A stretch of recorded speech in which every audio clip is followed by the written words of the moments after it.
many professions have their own language. Doctors, lawyers, engineers, or mechanic, and they have to explain to us what they're talking about because they're speaking in their own vernacular, the technical terms that are involved specifically with their profession.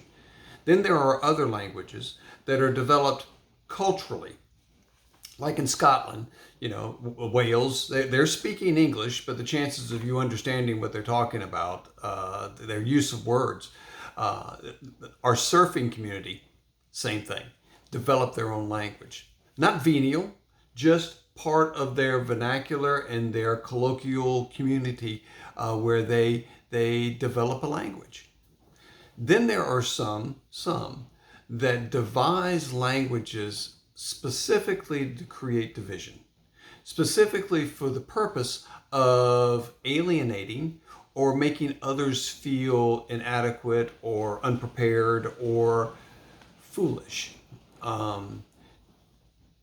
We find that some in our institutions of higher learning, where the sophomores or sophomoric mindsets will team up with the faculty, the intellectuals, and they'll begin to speak to each other and devise terms and change the meanings of words and create words and become very comfortable and very fluent within their community. And then when they get out of that community and start talking to other people, they want to despise and want to ridicule those who are not hip, who are not cool, who do not understand what they're talking about, because this is common, this is cool, this is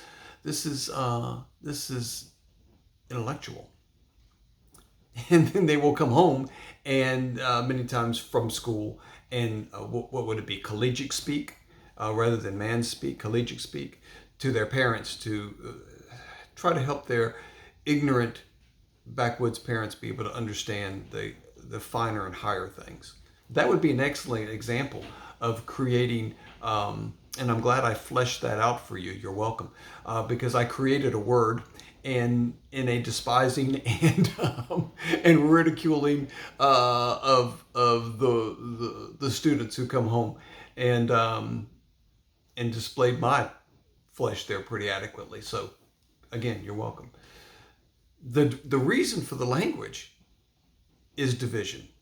It's a tool to create division and angst and animosity where there really is none.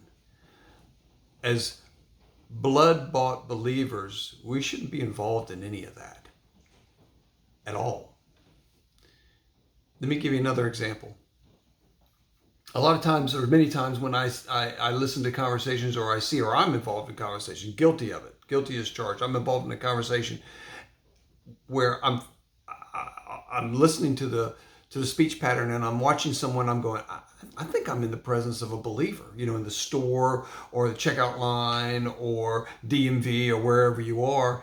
And the first question that we seem to want to ask is, where do you go to church? And they may say something like, well, I go to the First Southern Reformed Presbytery of the Church of Replacement Theology in the Apostolic Faith. And you go, I don't even know what that means. And it ends. It destroys any conversation. Destroys conversation, which destroys the opportunity for relationship, which destroys the opportunity for fellowship, which quenches the Holy Spirit. That's not good. And we do it. We have our own speech. You ask somebody, well, how do y'all study at your church or your fellowship? Well, we do. We believe in the eschatology, the hermeneutical, ecclesiastical, expository exploration and expose of God's holy word, rather than we just teach the word, and let it pierce our hearts. We create this division among ourselves and separation from the world in an inappropriate way. And then we have to look at how are we dividing ourselves up even in denominations. Wasn't it Paul in 1 Corinthians that said, don't do that. Don't divide yourself. Matter of fact, speak the same way. Let there not be any division, and to be the same heart. Why?